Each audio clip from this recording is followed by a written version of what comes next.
Okay, everyone. For this lesson, you're going to be doing 2 pages in notes. Get ready. Everyone, this is Miss Copera here.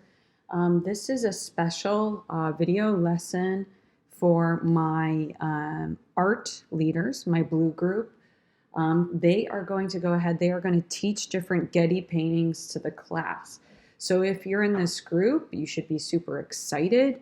You should be super proud of your work. You're doing special assignments in addition to what the rest of the class is doing. First of all, for this entire slide deck on art criticism, I need to give a shout out to the art teachers in Green Dot, especially Rosa Ju, who works for Green Dot Public Schools. They went ahead and they designed this art criticism 4-step process. I'm not sure who designed it, but it's been around for a while. But this deck belongs to Rosa Ju. She's awesome. Okay, so there are 4 steps to art criticism. I want my students. Welcome Max to the this podcast, by the way. Maxwell Copera is here. He's 2. I want my students to go ahead and, if you're an art leader in your sketchbook, I would like you to list these 4 steps and maybe make 4 different boxes in your journal. Go ahead and do that. Take the time to do that, please. So important. And we're going to go ahead and we're going to make notes for each step. So you could pause your video and you could go ahead and do that. Make sure you have your 4 boxes. Are we good? The first step is description. The second step is analysis. The third step is interpretation. Soko. And the 4th step is judgment. Okay, do we all have these 4 steps to my art leaders? Do we? Okay, fabulous. Okay, so just a reminder, you're going to post notes to Seesaw on this process. Okay, moving on. So the first, I hope you're laughing at this funny voice. Max, quiet, I'm talking. So the first step, as you write in your first box, the first step is description. And this is a process that you want to cycle through 4 steps. I am talking.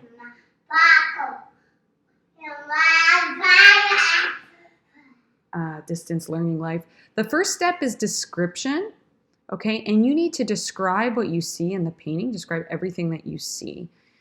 This would include the medium. So is it a painting? Is it a drawing? And then basically what you're doing with this first step is you're describing the painting in detail, everything that you see. And this is your first step in understanding the work. To understand a work of art is to really see it. So talk about everything you see in the foreground and in the background, in the front and the back. Talk about all the details, the colors. This is where we talk about the elements of art, right? Line, shape, form, color, value, texture, space. The key question for this is, what do you see? So you want to go ahead and you want to list everything you see. And you could go through this 4-box process for any sort of painting that you guys are analyzing. Okay? And then it's basically facts. So you're listing all of the facts of what you see, all of the details of what you see. Okay, so you go through, you describe the line. Is the line heavy? Is it thin? Is the shape, or do you see organic shapes, geometric shapes? Where do you see forms? How does the artist make objects appear to be 3D, if that's huge? Where's the light source? What sort of colors are you seeing? Warm colors, cool colors? Where are the dark values, the light values? Where's the texture? Describe it in detail. How does the artist make some things appear close in the foreground and some farther away? That would have to do with space. And again, once you master this, you can really describe and teach anyone about a work of art. Fabulous. Pause your video if you need to catch up on this box. Okay, our next step is analysis. This is where we talk about the principles of design, which is what we went over during the second quarter of the year. My advice for this step is to focus on emphasis, unity, and balance, meaning describe where the focal point is. Where does your eye go first? How does the eye enter the painting? And then how does the artist create unity? And is it visually balanced? And if so, how? I guarantee if you are doing your project on a powerful work of art, it is going to be visually balanced. It is going to be even, the left and the right. But go ahead and talk about all of these different principles. The key question is, how is the work organized? How is it organized? And then you'll go ahead and you'll use the various sentence starters. Now, this is something important to point out. This is more subjective. So analysis is more subjective, meaning it's more opinion-based. Step one, was more fact-based, what you see. Step 2 is more opinion-based. Something to think about, because I may think the focal point is one thing, whereas you might think the focal point is another thing. Or maybe you disagree with me. You don't think a work is visually balanced. Here are some key questions for analysis. Where is the focal point? How is it achieved? How is the work tied together as a whole? Meaning, how is it unified?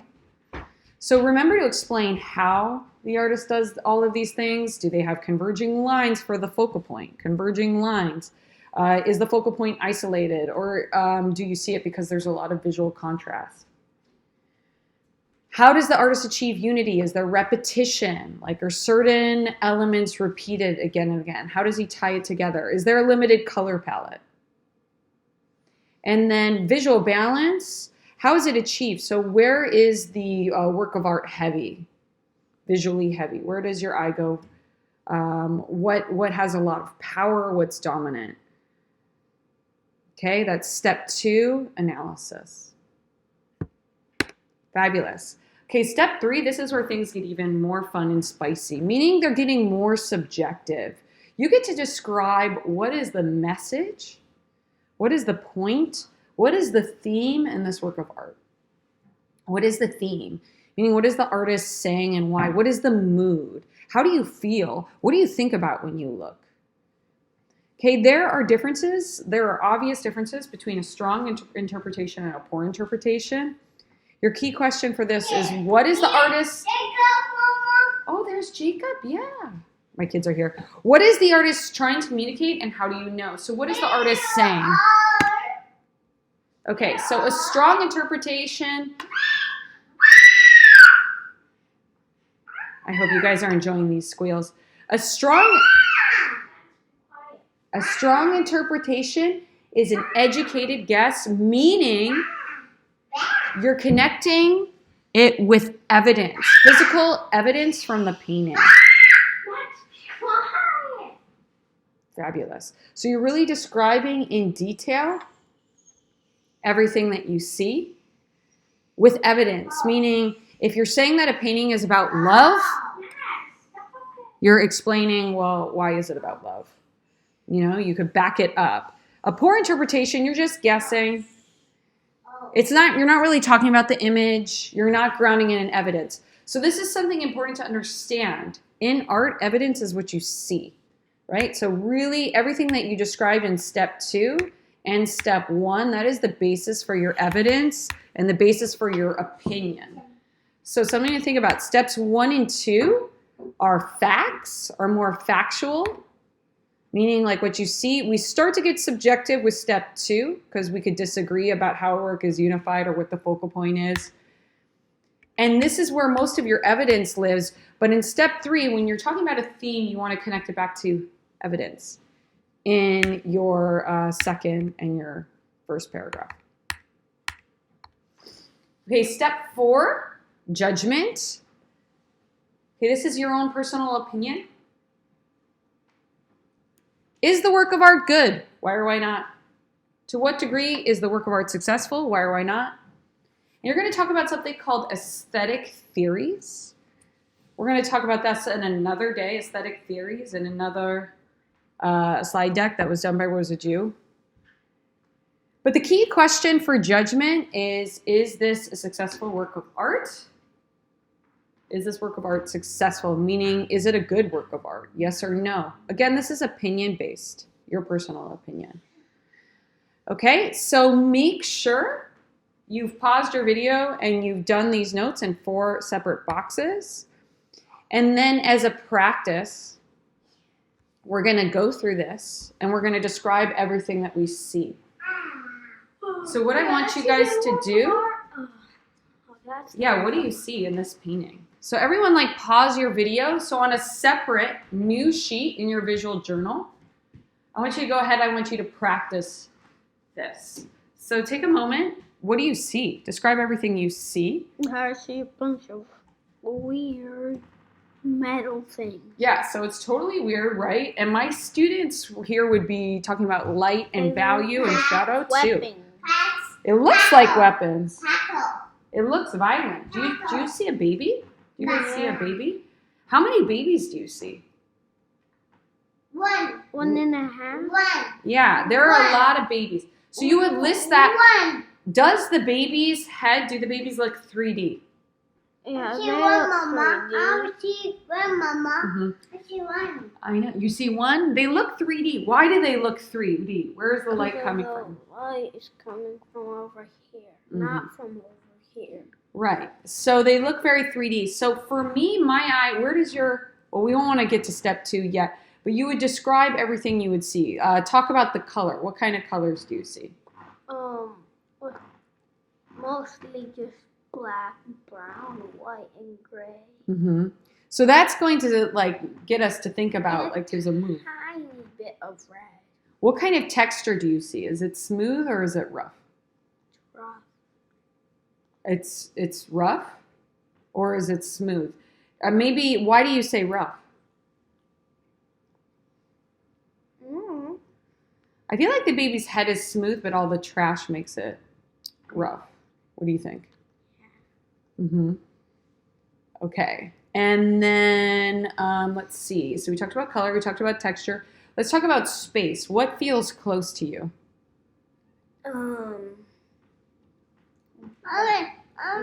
That metal thing feels close. Why? To me. Why? Why does it feel closer? Mama, Because it's really close to the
When you're thinking about interpretation, you should think about big topics that you think when you look at a work of art, like big words, social issues. So I always think war, destruction, pain, poverty, suffering. When I look at this work of art, I don't know if the trash represents the pain, lack of attention to what children need. And then you try to use all of these in a sentence, right? So David Sikoros is saying that poverty leads to war and a cycle of pain because the babies represent different generations. Now, you guys, I challenge you to come up with a different theme. Different generations feeling pain. Okay, so again, this interpretation is totally opinion, and it would be great if everyone had like their different idea of what the artist is saying. The theme should be a complete sentence, right? So what is the artist saying? And I would like everyone to come back with a complete sentence when you're interpreting a work of art. And I also would like you to teach the class about the importance of having a complete sentence. Because it's like, okay, well, the painting's about war. Well, what about war? The painting's about destruction. What about destruction? What about poverty? What about suffering? And judgment, we'll get more into judgment later, but I think the work is not good. So you're going to go ahead and pick because. And I want you to explain with the principles, elements. So I want you to explain right here. And I'm not going to do this for you because this is your opinion. Okay? All right, so to my students, just to reiterate, you want to end class with an opinion. So I believe that Echo of a Scream is an awesome work of art because it catches my attention and causes me to feel emotion to the children who are suffering. You want to make sure you go through all 4 steps whenever you're interpreting a painting. Make sure you have these notes done. Make sure you have these notes done. Okay, guys, I hope this helped. Please make sure you post your 2 pages of notes to Seesaw on the 4 steps and Echo of a Scream. Thank you for being art leaders and teaching us about paintings. Thank you.